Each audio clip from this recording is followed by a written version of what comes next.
रेल्वेविषयी त्यांच्याशी चर्चा करूया। कोणत्या प्रश्नाविषयी? रेल्वेत अनेक समस्या आहेत, दैनंदिन आहेत, प्लॅटफॉर्मच्या आहेत, फाटक बंद झाले, कोणत्या याच्यावरती आपल्याला चर्चा करायची?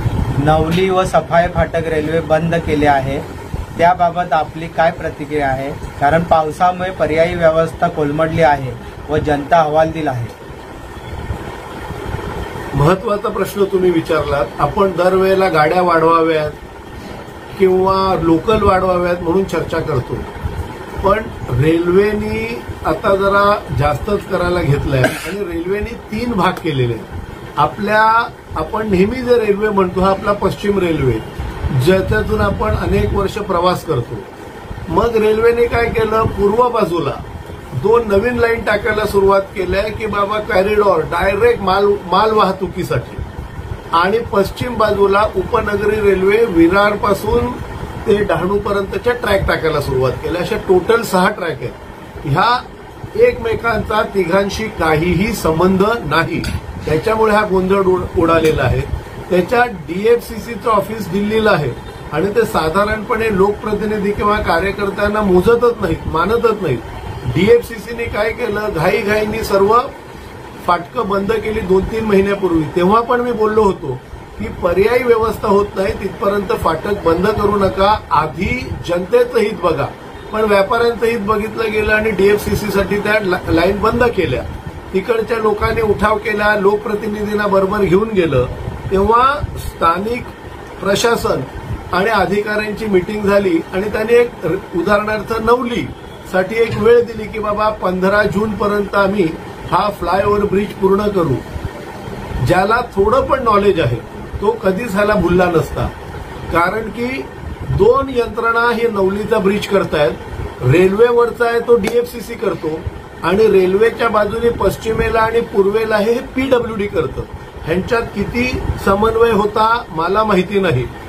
रेल्वेनी वेळ लावला, म्हणजे डीएफसीसीने वेळ लावला, त्यांचा काय पोल हे गेला, त्यांना हे करायचं होतं म्हणून त्यांनी 20 मेला किंवा मेच्या कोणत्या तरी तारखेला पीडब्ल्यूडीचं काम बंद केलं आणि मग त्यांनी स्वतःचं काम करून घेतलं। मग 15 जूनपर्यंत जी कोणी वेळ ठरवून दिली असेल ही चुकीची होती।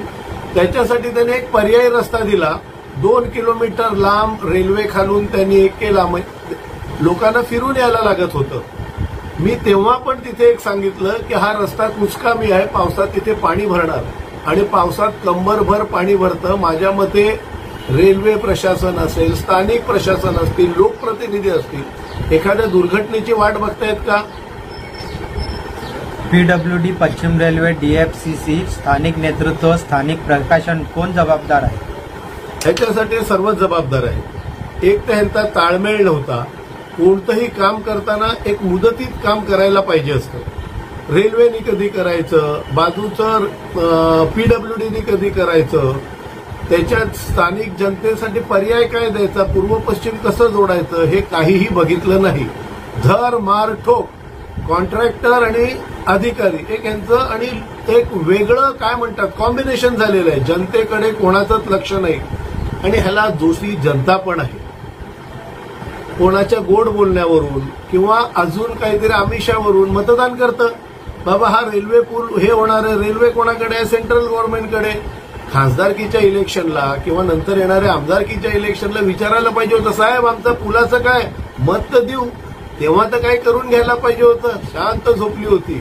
आम्ही सांगितलं, मतदान केलं, झालं। आता 5 वर्ष जनतेची कोणाला काय पडलेली नाही। ह्याच्या हालाला जबाबदार जनता आहे, अधिकारी आहे, स्थानिक प्रशासन आहे।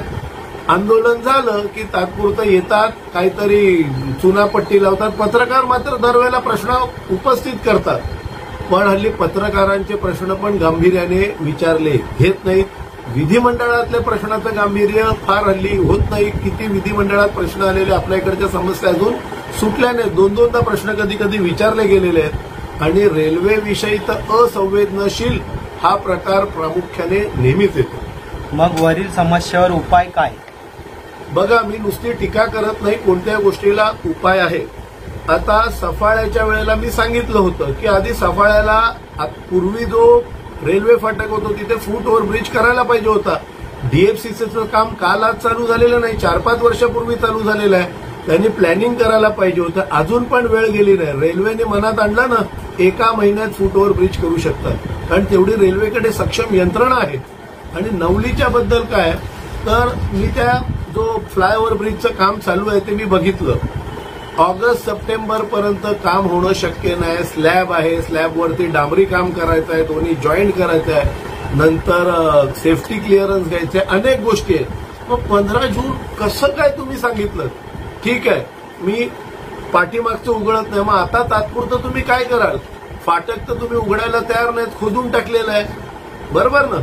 मग तुम्ही जो पर्यायी रस्ता दिलाय त्याच्या आजूबाजूला झाडी आहे ती तरी कापा, तो थोडासा रुंद करा.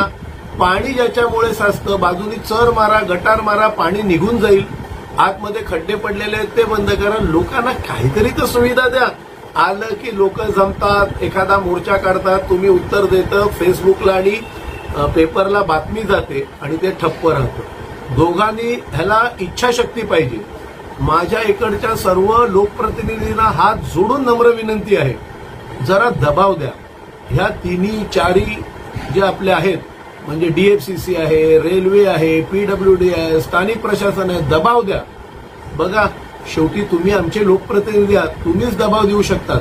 आणि तुम्ही दबाव दिलं तर या 15-20 दिवसात या दोन्ही ठिकाणच्या समस्या सुटायला सुरुवात होतील. म्हणून माझी नम्र विनंती आहे, थोडंसं बाकीचं बाजूला ठेवून दबाव द्या, हे प्रश्न नक्कीच सोडवतील.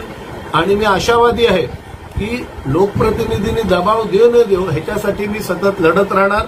कारण मी आत्ता नाही, 98 सालापासून रेल्वेविषयी